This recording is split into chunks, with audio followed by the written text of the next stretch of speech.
Productivity is not a function of time. It's not a function of how many hours you invest. Productivity is a function of being present.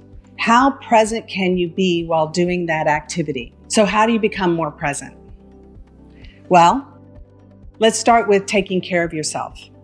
Are you getting the nutrition you need? Are you getting the sleep you need? Are you getting the love you need or the time out with nature?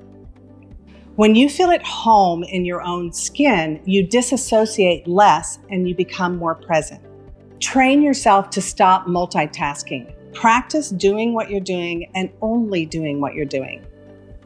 Consider batching your tasks. When you batch all your email into a block of time, for example, and don't switch around to do something else, you become more present. So don't try to do the proposal while you're also answering that phone call. Give yourself less time to do what you need to do. I meet people who are working 12 hours a day.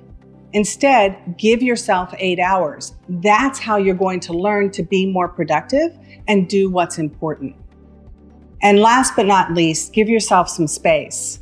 Make sure that you are allowing for the fact that you're a human being and you need time in nature and you need rest and you need to eat well and you need to spend time with friends and family.